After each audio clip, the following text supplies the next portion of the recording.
દિલ્હીનું અક્ષરધામ એ માત્ર એક મંદિર નથી, પણ વૈશ્વિક શાંતિનું કેન્દ્ર છે. ડોક્ટર કલામ જ્યારે દિલ્હી અક્ષરધામના ઉદ્ઘાટન પ્રસંગે ગયા, ત્યારે તેઓ 11,000 સ્વયંસેવકો અને કારીગરોની નિષ્ઠા જોઈને સ્તબ્ધ રહી ગયા હતા. પ્રમુખ સ્વામીજીએ આફ્રિકા, યુરોપ, અમેરિકા સુધી ભારતીય સંસ્કૃતિનો પરિચય કરાવ્યો છે. BAPS સંસ્થા સંયુક્ત રાષ્ટ્રસંઘ UN સાથે જોડાઈને વૈશ્વિક માનવતાલક્ષી કાર્યો કરી રહી છે. કલામ સાહેબે જોયું કે કેવી રીતે અધ્યાત્મ દ્વારા વૈશ્વિક એકતા સાધી શકાય છે. મિત્રો, ડોક્ટર કલામ જ્યારે પરાત્પર પુસ્તક લખતા હતા, ત્યારે તેમણે 2001ના કચ્છના ભૂકંપ વખતની BAPSની સેવાઓને ખાસ યાદ કરી છે. ડોક્ટર કલામ નોંધે છે કે પ્રમુખ સ્વામીજીએ માત્ર પથ્થરના મંદિરો નથી બનાવ્યા, પણ જ્યારે માનવતા પર સંકટ આવ્યું ત્યારે મંદિરોના દ્વાર ખોલી નાખ્યા હતા. પુસ્તકમાં કલામ સાહેબે એક પ્રસંગ ટાંક્યો છે. જ્યારે ભૂકંપ આવ્યો ત્યારે સ્વામીજીએ તુરંત જ લાખો લોકો માટે સૌ પ્રથમ ભોજન અને આશ્રયની વ્યવસ્થા કરી. ડોક્ટર કલામ લખે છે કે મેં જોયું કે સાધુઓ પોતે કાદવ કીચડમાં ઉતરીને લોકોની સેવા કરતા હતા. આ જોઈને કલામ સાહેબને ખાતરી થઈ કે આ સંસ્થામાં સેવા એ જ સાચી ભક્તિ છે. આ માનવ ઉત્કર્ષનું સૌથી મોટું ઉદાહરણ છે. ડોક્ટર કલામ સાહેબ અને પ્રમુખ સ્વામીજીની મુલાકાતો માત્ર ઔપચારિક નહોતી. પરાત્પરમાં કલામ સાહેબ લખે છે કે સારંગપુરમાં જ્યારે તેઓ સ્વામીજીને મળ્યા, ત્યારે તેમણે વિજ્ઞાનના જટિલ પ્રશ્નો પૂછ્યા હતા.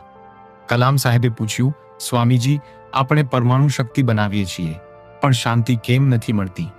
ત્યારે સ્વામીજીએ ખૂબ જ સાદાઈથી જવાબ આપ્યો હતો કે જ્યાં સુધી માણસના અંતરમાં ભગવાન નહીં હોય, ત્યાં સુધી બહારની શક્તિ શાંતિ નહીં આપી શકે. કલામ સાહેબ આ વાતથી એટલા પ્રભાવિત થયા કે તેમણે સ્વીકાર્યું કે એક મહાન વૈજ્ઞાનિક પણ જો આધ્યાત્મિક ન હોય તો તે સમાજનું પૂર્ણ કલ્યાણ નથી કરી શકતો. ડોક્ટર કલામ સાહેબને BAPSના યુવાનોમાં એક અલગ જ તેજ દેખાતું હતું. તેઓ પુસ્તકમાં લખે છે કે મેં દુનિયાભરમાં ભાષણો આપ્યા છે, પણ જેવી શાંતિ અને એકાગ્રતા મને BAPSના યુવાનોમાં જોવા મળી છે, તેવી બીજે ક્યાંય નથી.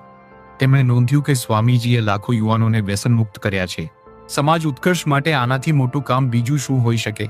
કલામ સાહેબના મતે પ્રમુખ સ્વામી મહારાજે યુવાનોને એક એવો માર્ગ બતાવ્યો છે જ્યાં ટેકનોલોજી અને પરંપરા બંને સાથે ચાલે છે. મિત્રો, 312 પાનાના આ પુસ્તકમાં ડોક્ટર કલામે હૃદય નીચોવીને લખ્યું છે. વિડીયોના અંતે આપણે એટલું જ કહી શકીએ કે ડોક્ટર કલામ સાહેબ માટે પ્રમુખ સ્વામી મહારાજ એ અલ્ટિમેટ ટીચર હતા. કલામ સાહેબ લખે છે, હું મુસ્લિમ પરિવારમાં જન્મ્યો, રામેશ્વરમના દરિયા કિનારે મોટો થયો, વિજ્ઞાન ભણ્યો, પણ મને પરમ શાંતિ તો પ્રમુખ સ્વામીજીના ચરણોમાં જ મળી. આ વૈશ્વિક ઉત્કર્ષનો સંદેશ છે કે ધર્મ ભલે અલગ હોય, પણ આધ્યાત્મિકતા આપણને એક કરે છે. પુસ્તક પરાત્પરના અંતમાં ડોક્ટર કલામ સાહેબ એક ખૂબ જ ભાવુક વાત લખે છે. પ્રમુખ સ્વામીજીએ મારું સંપૂર્ણ પરિવર્તન કર્યું છે. તેઓ મારા આધ્યાત્મિક આરોહણની પરાકાષ્ઠા છે. પ્રમુખ સ્વામીજીએ કલામ સાહેબને ઋષિ કહ્યા હતા. મિત્રો, ડોક્ટર કલામ સાહેબ અને પ્રમુખ સ્વામીજીનો આ સંબંધ શુદ્ધતા, સેવા અને નિસ્વાર્થ પ્રેમ પર આધારિત હતો.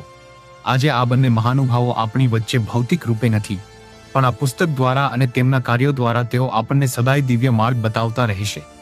અને જો તમે પણ આ દિવ્ય સ્પિરિચ્યુઅલ જર્નીના સાક્ષી બનવા માંગતા હો, તો પરાત્પર પુસ્તક એકવાર જરૂર વાંચજો. જો તમને આ વિડીયો ગમ્યો હોય તો અમારી ચેનલ ગમતું ગુજરાતને સબસ્ક્રાઇબ કરો અને આ દિવ્ય સંદેશ વધુને વધુ લોકો સુધી પહોંચાડો. જય જય ગરી ગુજરાત. ભારત માતા કી જય.